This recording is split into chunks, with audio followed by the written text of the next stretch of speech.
Bonjour, bonsoir, peuple congolais. Bienvenue na page Nabino Info 26 RDC, page Nabino Oyo, tout ça la kaba analyse sur l'actualité oeza koleka na République démocratique du Congo, na pesi bino mbote jambo pa nyonso tu bozali kuna na Kisangani, Bukavu, Goma, Lubumbashi, Kindu, Mbujimai, Kananga, Bandundu, Kikwit, Kinshasa, Matadi, Boma, Mbandaka, Lodja, pai nyonso tu bozali na tombeli bino vraiment mobu molamu. Lelo tokoloba trois grands sujets oyo ezali ko lobama na toile na ba média pe na ba réseaux sociaux.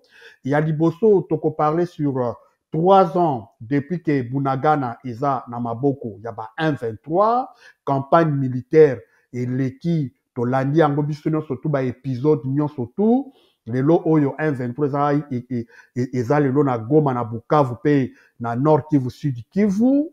Pe tokolobela séjour ya Madame Bintou Keïta oyo azali chef de la MONUSCO azalaki kuna na Goma pour un séjour de 3 jours akutanaki na ba autorité ya 1-23 balobelaki nini basololaki nini nyonso wana tu tokolobela ngo na kati ya manaka na biso pe tokosukisa na deal oyo bato nyonso tu bazalaki kolobela oyo bato nyonso tu basalaki ba commentaire deal ya ba minerais rares entre la RDC et Washington. Il fallait signer l'accord le 15 juin, mais tisikoyo eloko esalami te makambo nini eleki kuna nyonso na tu tokosala yango na kati ya analyse na biso ya lelo mpe tokobosana mwana jambo te mwana jambo akozala na biso mpona kopesa biso bareportage na ye ya kitoko oyo amesana ntango biso kopesa biso e tokosenga na bino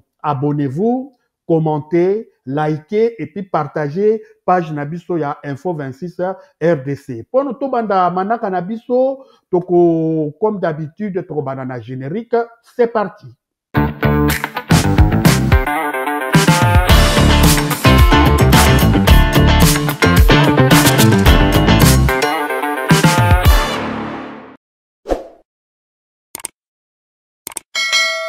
Abonnez-vous massivement et partagez.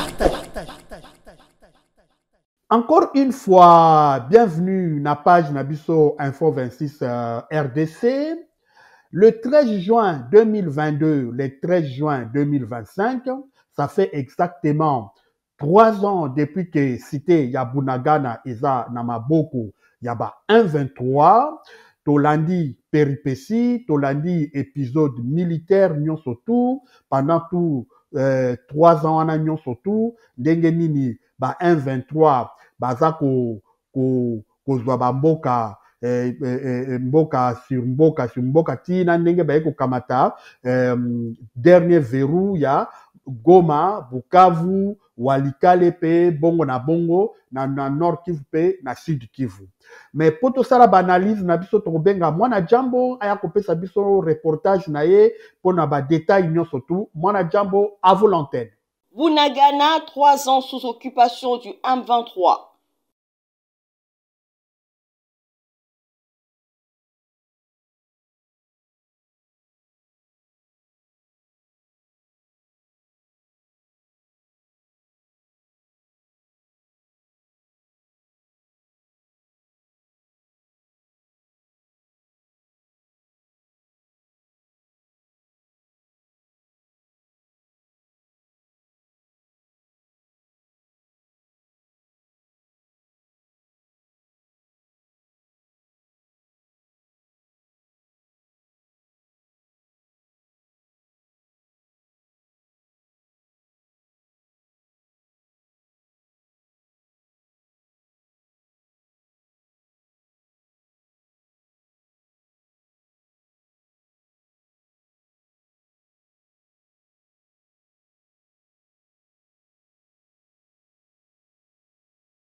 Le 13 juin 2022, le 13 juin 2025, 3 ans, Bunagana Namaboko Yaba 1,23, Tomonaka wana Tangu Bitumba wana Ebandi, secrétaire général des Nations Unies, Guterres, alekaki na ba etandoike, alekaki na ba media, pona koyebisa biso ke groupe wana 1,23 eza lokola 1,23 ya 2013 te, eza lokola CNDP ya 2009 te, oyo eza eloko mosusu oyo ekomi vraiment 1,23 bien organisé, bien structuré, bien armé, bien formé. MONUSCO ekoki kosala face nango te, MONUSCO eza na ba matériel to bibundeli oyo ekoki kosala face ya 1,23 te.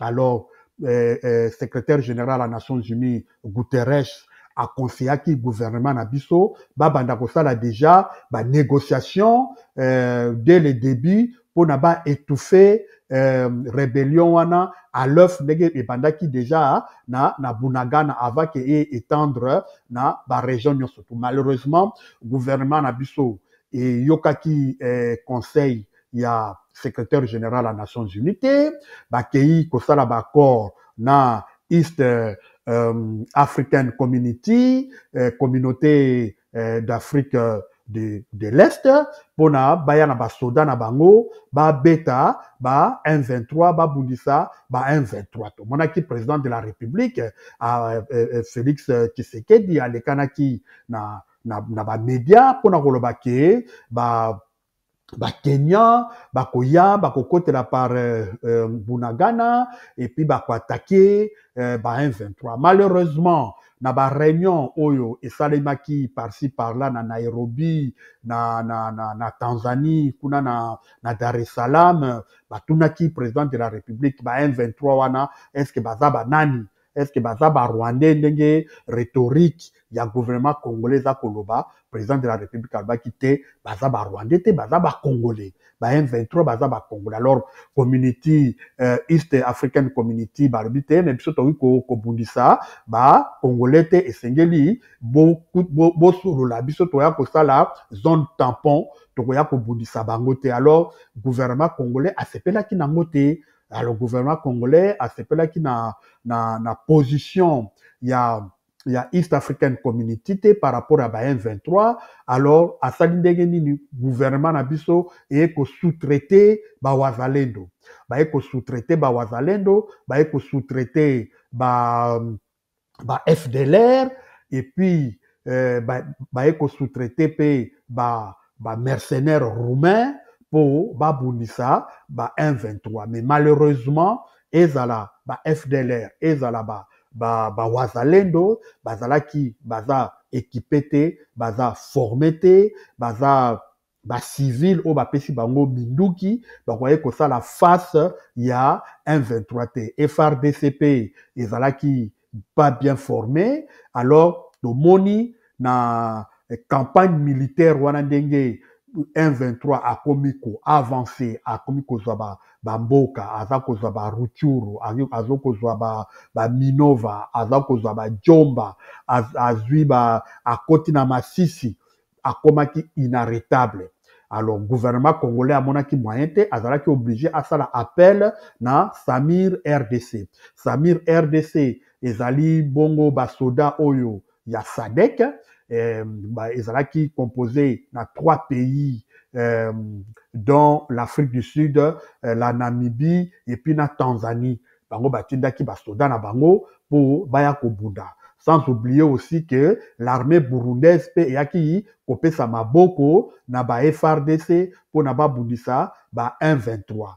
Et na kati wana pe il y a eu ba dialogue bandaki, ba négociation bandaki kuna na Luanda, parce que le gouvernement congolais a accusé le gouvernement rwandais d'être derrière le 1,23. Alors Rwanda alobaki non, moi je suis pas derrière le 1,23. Alors na kati ya ba discussion wana ezalaki Rwanda mutazwaki lokola bâton de pèlerin pona kosala dialogue pour kokotisa Félix Tshisekedi na Paul Kagame, mais entre-temps la guerre continuait, entre-temps le M23 avançait. Et le plus grand verrou, ezalaki la ville de Goma. Tout le monde a qui président de la République, qu'on attend qui na Suisse, to na Belgique, alobaki que Goma ne tombera pas. Effectivement, Goma ne pouvait pas tomber parce que Goma ezalaki na arsenal militaire impressionnant. Ezalaki na bibondeli, oyo, gouvernement congolais a dû dépenser $3 000. 3 milliards, bolimbisa, 3 milliards de dollars, il y a ba armes, na ba drone, na ba char de combat, na ba missile ya ndenge na ndenge. Alors, Goma ezalaki vraiment toko benga ngolo la bunker.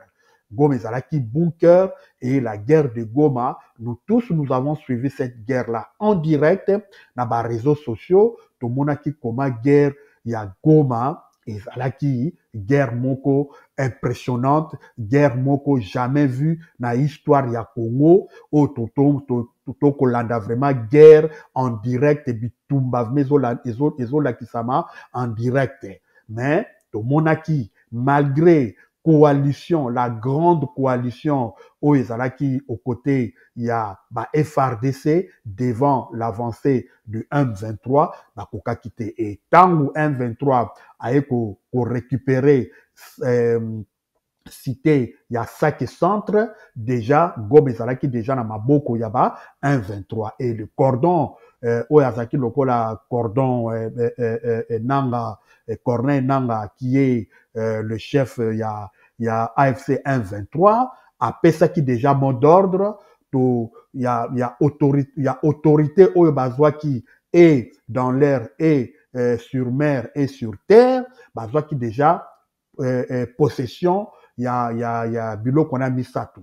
Alors basengaki na FRDC ba déposer ba armes, basengaki na ba wazalendo ba FDLR na ba coalition na nyonso tout ba déposer ba armes, mais isalema quitté. Mais MONUSCO connaissant déjà il y a 3 ans déjà tango Bunagana ezaki na maboko il y a M23 bayebaki déjà ba arme nini ba M23 bazalaki nango MONUSCO asengaki déjà na couloir pona kobimisa ko faire évacuer personnel naie civil na ba personnel naie non essentiel et na kati ya négociation na gouvernement bazalaki obligé à négocier commandement na ba autorité civile pe politique pour ba évacuer Goma. Pe na kati ya ba négociation wana oyo salemaki la veille ya grande bataille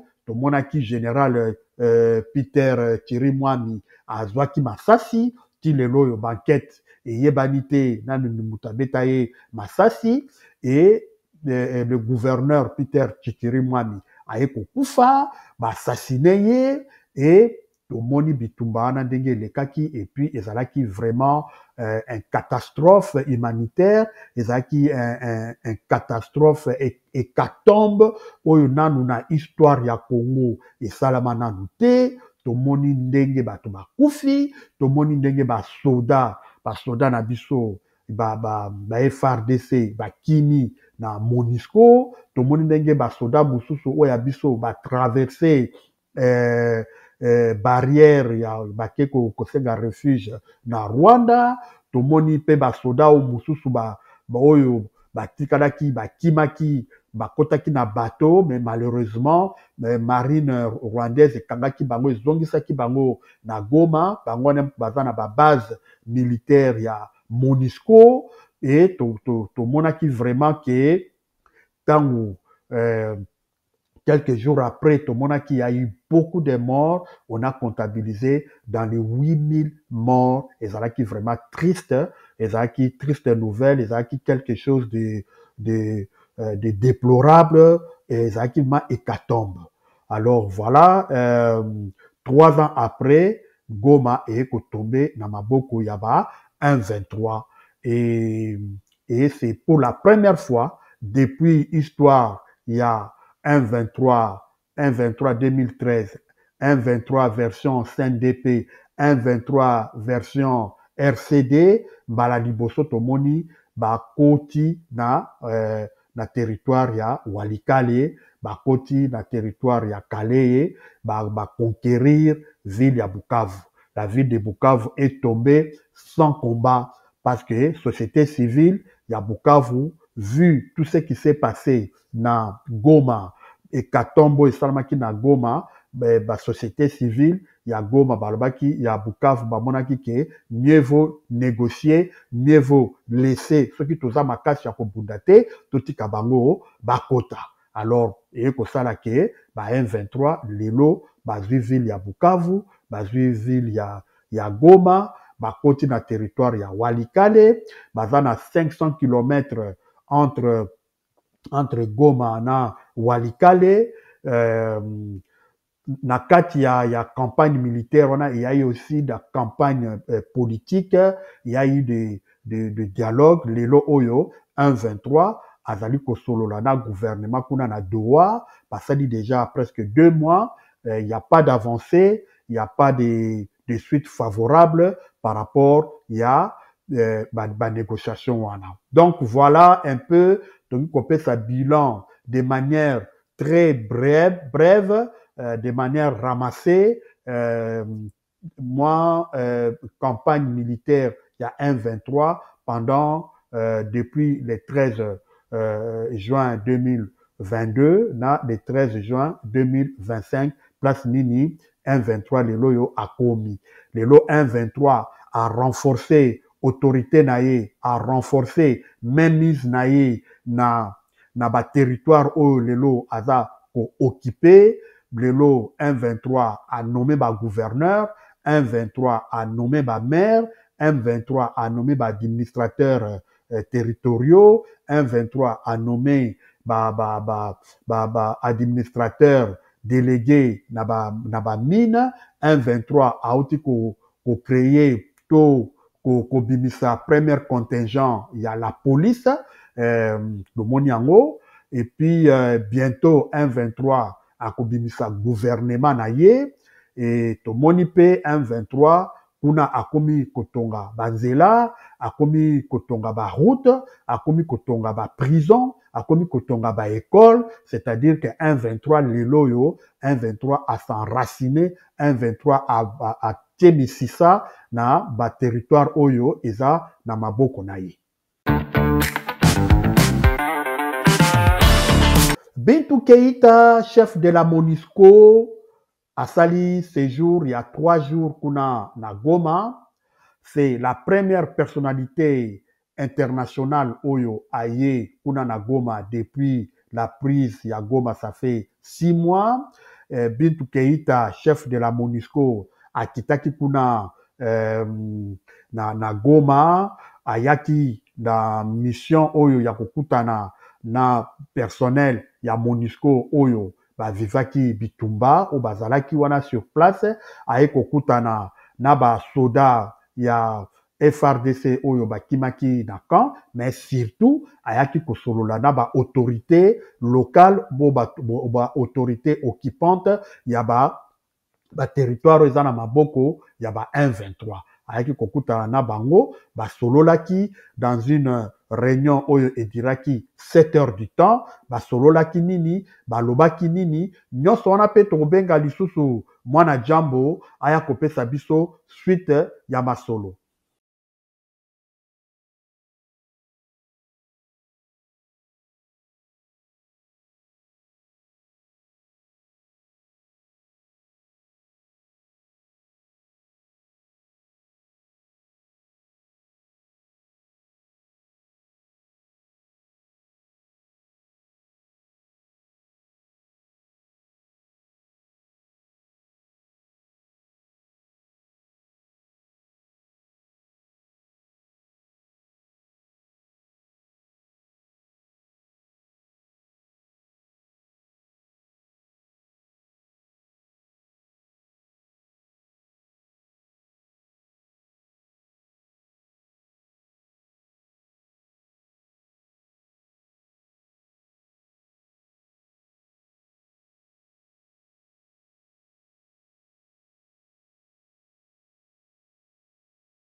Accent sana mwana jambo pona reportage na yo. Bintou Keïta, chef de la MONUSCO, ayaki kuna na Goma, dans un séjour très médiatisé, un séjour où batu surtout tchaki misu pona koyeba eloko nini ezali koleka kuna. Bintou ake kosala nini na Goma. Goma kuna ezali territoire occupé, mais bobo sanate que MONUSCO eza na mandat. MONUSCO depuis ça fait plus de 25 ans, MONUSCO est na Congo. Tant que MONUSCO est, pour la petite histoire, le Congo était divisé en 5 morceaux en 1999. MONUSCO est à Kiwana, Pona, Kosala, Obabengaka, Kosala Lokola, Kokutsana Congolais, Ayaki Kosala opération de bons offices entre les Congolais. Tant au Congo, ils divisé en 5 morceaux. Le seul organisme qui relié Congolais, surtout, et MONUSCO. Alors, aujourd'hui, le pays est divisé en deux. La MONUSCO veut jouer le même rôle à Jouaki il y a 25 ans, en 1999-1998. Donc, MONUSCO, par sa neutralité, par sa neutralité et puis par son mandat au Conseil de sécurité et PCA, donc MONUSCO azali na capacité wana ya ko relier au benga lelo les deux Congo, Congo côté Goma na Congo côté Kinshasa. Alors chef de la MONUSCO Bintou Keïta, comme étant représentante spéciale, il y a secrétaire général des Nations Unies, à Kitaki Kuna, pona masolo wana, pona kotala ndenge nini, akokutanana ba autorité ya 1-23. Alors na séjour na ye, Bintou Keïta abandaki nanu kokutanana personnel ya Nations Unies, personnel ya MONUSCO.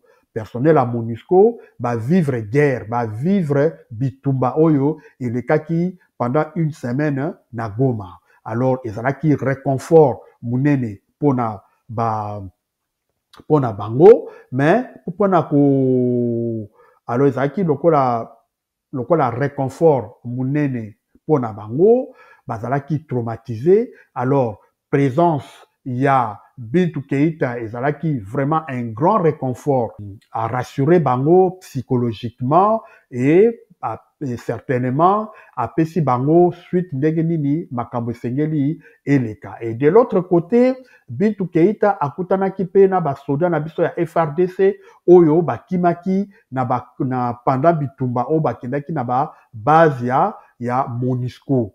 Akutanaki na bango baza à peu près 1500 militaires et policiers oyo bakimaki na base à MONUSCO. Bintou Keïta akutanaki na bango pe arassuraki bango retour na bango na Kinshasa avec l'aide ya CICR Croix-Rouge et ko aider bango pona ba retrouver ba famille na bango. Et ya suka akutanaki na ba autorité il y a 1-23, ce qui est tout à fait normal parce que bango de mutu baza kokamba baza kokamba territoire wana nyonso to eza na maboko na bango. C'est tout à fait normal que Bintou Keïta akuta na bango pe asoa na bango. Et na kati ya masolo wana Bintou Keïta ayaki ko plaider cause ya MONUSCO, c'est-à-dire MONUSCO aza na mandat oyo Conseil de sécurité PSAE, mandat ya protection des civils. MONUSCO esengeli azongela musala na ye parce que jusque là MONUSCO n'est plus opérationnel. MONUSCO est bloqué na ba camp, na ba base na bango. MONUSCO ezo sala musala na ngote. Alors Bintou Keïta ayaki wana juste pona kopesa tala ndenge nini opérationnalisation ya MONUSCO esengeli esala parce que MONUSCO il faut ekota na ba territoire, na ba cité, na ba village, na ba localité parce que kuna biso nyonso toyebi ke 1-23 baza nanu outillé te côté protection des civils. Alors MONUSCO qui a cette charge-là et ces mandats-là, yango asengaki que basala ba discussion na batala ndenge nini MONUSCO azongela musala na ya protection des civils. Pe balobaki balubi na kati ya masolo na bango ezalaki pe batala ndenge nini bako faire réouvrir aéroport ya Goma parce que aéroport ya Goma lelo eza aéroport ezalaki complètement abîmé, attaqué, abîmé, vandalisé, pillé. Lelo aéroport à Goma eza ko fonctionner te. Or la MONUSCO ne peut pas fonctionner sans l'aéroport pour na ba hélicoptère, pour na ba avion, pour na ko aider ba sinistré, ba déplacer des guerres, na ba camp tout et tout. Donc MONUSCO a besoin il y a aéroport et fungwama et basolaki masolo wana. Et puis pour na ko suki ça basolaki pe makambo etali basoda oyo ya FRDC baza na ba base ya MONUSCO. 1-23 a libéraki déjà je crois 2 vagues ya basoda odiati babimaki déjà bazongaki na Kinshasa mais tikali susu une autre partie oyo baza wana tokanisi ke bakokende kaka na même méthode lokola baoyo bakendaki. Puis Bintou Keïta a rassuraki autorité à 1-23 que la MONUSCO était disponible et puis disposée pour tout ce qui est allé apport ya paix pour na ba négociation asengaki na ba 1-23 bazonge la table ya négociation kuna na Doha parce que guerre nyo surtout esuka kaka na négociation. Alors nyonso wana tout basolaki yango pendant 7 heures du temps. 1-23 pe na part na bango pe bapesaki ba revendication na bango bite biso pe toza na ba revendication na biso yako pesa yo revendication na bango ezalaki cesser le feu qui est tout le temps brisé, cesser le feu et ça non respecté par la partie gouvernement de Kinshasa na coalition na ya ba wazalendo na ba FDLR bazali toujours ko continuer ko attaquer kuna na Rutshuru pe na ba mboka mususu kuna na Sud Kivu baza ko respecter cesser le feu mais pourtant bango 1-23 balakisaki bonne volonté ya ko libérer Walikale pour na bakende kuna na Doha balibéraki Walikale et puis basengaki ke Walikale ezala tokolo balokola territoire neutre. Donc Walikale ezala espace neutre ni 1-23 ni FRDC mais bango bakamwe par surprise lelo Walikale centre ezali occupé na ba FRDC na coalition na bango ya ba wazalendo. Et puis balobi lisusu ke gouvernement congolais na ba négociation kuna na Doha azosala effort te ya ko luka solution pacifique ya conflit oyo et gouvernement aza kozwa tana ye pona nini a s'équiper a louer ba nouveau mercenaires oyo bakowuta na Colombie pe bakowuta na Haïti. Gouvernement azui ba mercenaires ya sika, gouvernement aza ko continuer ko somba ba armes et puis gouvernement aza na intention toujours ya ko attaquer 1-23. Voilà un peu quelques revendications oyo ba 1-23 ba pesaki na Bintou Keïta chef ya MONUSCO pendant ces jours na ye. Et toyebi ke awa na août je crois entre août to septembre Bintou Keïta akozala kuna na conseil de sécurité Bintou Keïta akozala kuna na conseil de sécurité pona apesa rapport ya masolo nyonso tu oyo asololi na ba 1-23.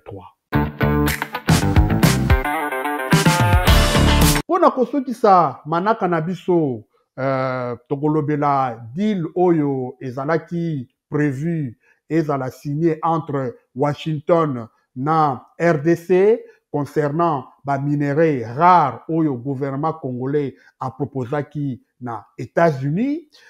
tokamwe que le 15 oyo ezalaki prévu et salamité toyebite eloko nini eleki kuna tozeli pour que totala na babilili tomoni que délégation ya Congo ekendaki te bato nyonso tu bazalaki kuna na conférence de gouverneur oyo ezalaki na Lualaba na Kolwezi. Alors toyebi te eloko nini elekaki tokomeka kosala analyse bongo tokobenga mwana jambo aya kopesa biso nanu ba détail bongo tosala analyse ya information oyo. Mwana jambo, à vous l'antenne.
Merci mingi mwana jambo pona information na yo. Donc deal oyo ezalaki prévu et signamé entre la RDC et le gouvernement américain sur ma matière rare.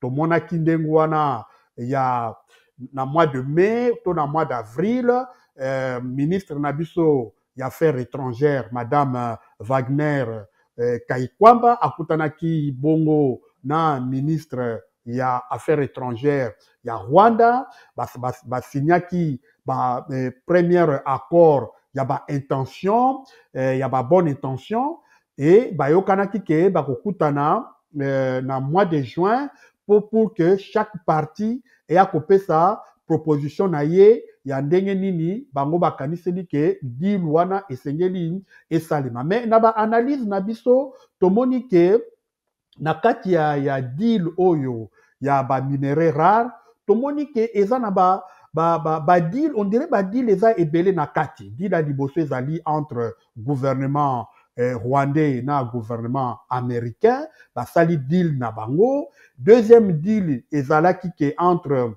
le gouvernement congolais na gouvernement rwandais. Et puis, troisième deal ezali le gouvernement congolais na gouvernement américain. Alors, eza vraiment likambo oyo tozo comprendre te exactement ce qui c'est et loko nini eleki vraiment na kati ya masolo wana. Et pona nini gouvernement congolais kene komona gouvernement américain parce que tomonaki avancé à 1-23 tango 1-23 azwaki bongo Walikale et notre armée FARDC bazaki complètement anéanti. Alors expert to conseiller il y a président Félix Tshisekedi monaki que non il fallait que nous commande à Trump ça la accord sur les minéraux pour que les États-Unis et Sabiso non seulement signer accord il y a minéraux mais pour Sabiso sécurité. Malheureusement tango bakei kuna na États-Unis accord échangé américain imposé bango liboso signer accord de paix na na Rwanda, ce qui n'était pas prévu. Et l'Américain va pesi ba critères ebele, ba pesi ba conditions ebele. Baza d'accord. D'ailleurs, Troy Fitrel, Oyazali, au commissaire des affaires africaines dans le département d'État, a dit clairement que l'Américain baza très intéressé na proposition wana ya ba minerais rares ya RDC, mais ba lobby il faut ba ke nango malembe. Et donc non malembe c'est-à-dire qu'il faut battre la aspect ébélé, il faut battre la aspect aspect sécuritaire, battre la aspect politique, donc et puis battre la aspect juridique. Et donc na kati ya di luana ndenge président Félix Tshisekedi akanisaki kesengaki ekende bangu mais ba américain ba memiango na rythme na bango quelque part président Félix Tshisekedi akwei lokola na piège akwei lokola na arnaque moko ba américain ba kotisi ye na eloko oyo ye asengelaki te alors ba américain pe ba pesi ba condition ya liboso ezalaki ke il faut que la RDC ait remplir certains critères, certaines conditions sécuritaires na Rwanda, yokana na Rwanda, conditions moussus ezalaki que la RDC, gouvernement congolais, yokana na M23, kuna na Doha, kuna bazo continuer kosala ba négociation kuna na Doha. Et puis, gouvernement congolais esengeli alakisa transparence na gestion, transparence balakisa bonne gouvernance na kati ya makambo etali gestion ya mboka. Voilà un peu oyo ba américain ba pesaki comme critère na kati ya bakor wana avant que ba signer bakor wana ba américain ba pesaki ba condition. Mais selon ba expert, selon ba observateur, ba monique ndenge Fati to Félix Tshisekedi président de la République akanisaki makambango ekei ndenge wana te. Et surtout lelo soki totali Amérique lelo yo akomi na ba priorité mususu Amérique akoti na ba priorité géostratégique géopolitique ya monde oyo ezosenga ke ba américain baza plus préoccupé na par exemple guerre ya Israël na Iran. Lelo guerre ya Israël na Iran lelo ba américain baza impliqué na kati ya guerre wana. Et mikolo elekaki tomonaki guerre ya Inde na Pakistan.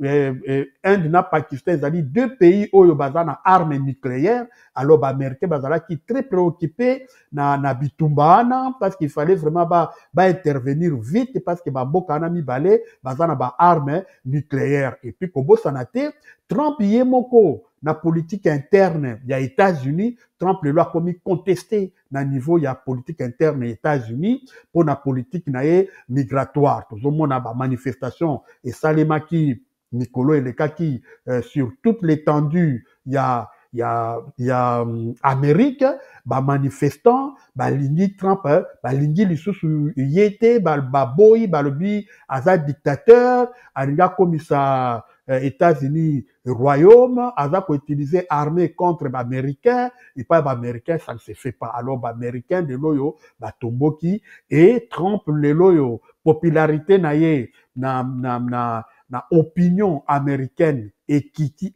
eza très bas. Et biloko wana nyonso tout ce qui to sangisi yango tokomona ke effectivement bakor ya Congo ezali priorité lisusu te epai ya ba américain. Donc stratégie oyo Félix Tshisekedi to espoir na ye ya suka pona ko vaincre ba M23 etikalaki na ba accord wana ya ba américain. Mais tobo sana pete ke ya eu de lobbying esalemaki Moïse Katumbi oyo azalaki ex candidat président de la République na l'élection passée, yepe actionnaki ba lobbying na ye, kuna na États-Unis pour démontrer na ba américain que deal oyo République démocratique du Congo ezolinga ko offrir na ba américain ezali complètement chimérique to ezali complètement fictive parce que ba minerai to ba carrière minier to ba mine oyo Congo aza nango lelo eza ba mine déjà certifié eza na maboko ya bato eza na baboka ba chinois eza na baboka ba australien eza na baboka ba canadien ainsi de suite. Est-ce que ba américain to gouvernement congolais akobotola ba mine wana po apesa yango na ba américain? Wait and see. Et puis l'ancien président de la République Joseph Kabila yepe atindi envoyé na yekuna na États-Unis yepe actionné ba lobbying na bango ba lobbying na ye pona toujours pona ko empêcher accord to deal ya ba minerai oyo Félix Tshisekedi a proposé qui na ba américain. Pour le moment est comme incertain par rapport ya ba paramètres nyonso surtout oyo ceux qui tozui yango ensemble tomoni ke ezali complètement difficile lelo oyo deal wana esalema pour la République démocratique du Congo, pour la sécurité, pour combattre bah, 1-23.